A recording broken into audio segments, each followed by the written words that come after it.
Oof, the struggle is real. Am I right or am I right?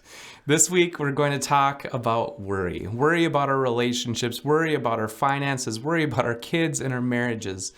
We'll explore some passages on worry in Scripture and what God has to say about our worries. And what a relative topic to our very real lives today, and I would like to think for a very long time.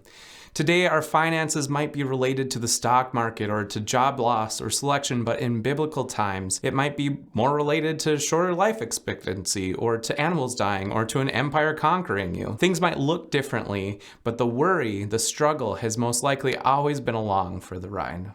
So the struggle is real, and today we get to explore the question, does God give us these struggles?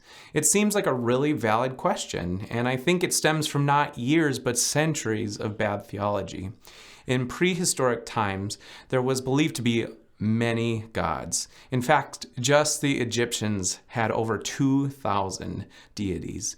There were gods for weather, for the agriculture, for sun, for our health, and so on. And it was quite the juggling act trying to keep them all pleased. Sacrifices were normal to keep the gods happy. And when something bad happened, it was believed that someone did something to make this god or that god unhappy. And as Judaism and Christianity formed and progressed, I think a lot of this embedded itself into our very own belief systems. However, for me, the most real and tangible argument I have against this is Jesus, a real human being who came by God and who was of God. He was here and alive with joys, with real joys and real sorrows, with friends and enemies, goals and dreams, and lived among us, and yet had to suffer the unimaginable. Or so many of the biblical heroes we learn about in Sunday school, they achieved so many great things, yet had some real struggles as well. Hebrews 11 says this, starting in verse 32, "And what more shall I say? I do not have time to tell about Gideon, Barak, Samson, and Jephthah, about David and Samuel and the prophets, who through faith conquered kingdoms, administered justice, and gained what was promised, who shut the mouths of lions, quenched the fury of the flames, and escaped the edge of the sword, whose weakness was turned to strength, and who became powerful in battle and routed foreign armies.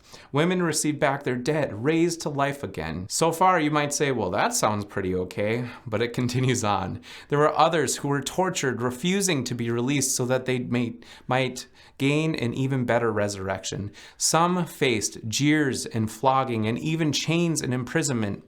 They were put to death by stoning. They were sawed in two. They were killed by the sword. They went about in sheepskins and goatskins, destitute, persecuted, and mistreated. The world was not worthy of them. They wandered in deserts and mountains, living in caves and in holes in the ground. These were all commended for their faith, yet none of them received what had been promised, since God had planned something better for us, so that only together with us would they be made perfect. That's a lot. And I sure hope that the struggles that we endure are not quite as horrid as being stoned or sawed in half. But I appreciate these verses. It might not quite be word for word what we are experiencing in our struggles today, but it also doesn't say that life will be filled with only butterflies and rainbows.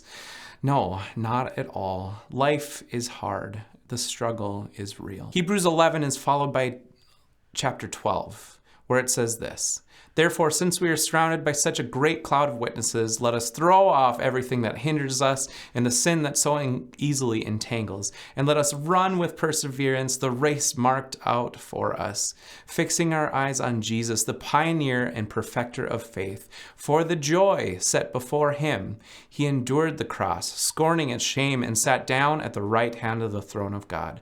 Consider him who endured such opposition from sinners, so that you will not grow weary and lose heart." I love how chapter 12 takes all of these horrible experiences of chapter 11 and says something like, yes, there is a huge cloud of witnesses who have experienced this, who have been there, who get it.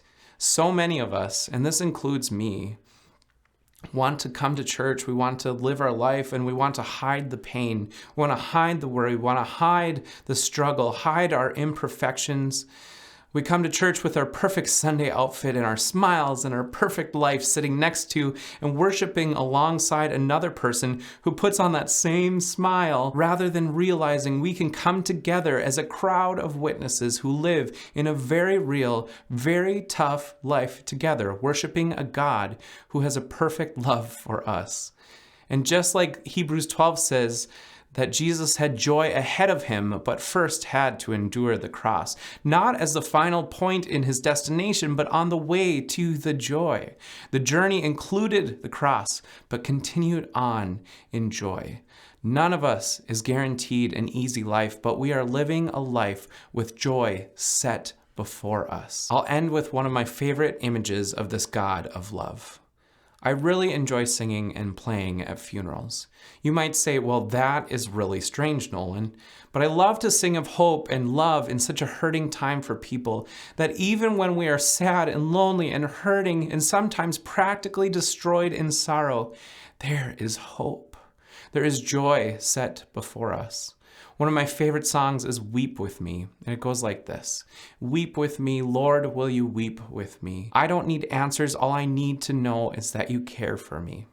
And the chorus continues, yet I will praise you, yet I will sing of your name. Here in the shadows, here I will offer my praise. What's true in the light is still true in the dark. You are good and you are kind and you care for this heart.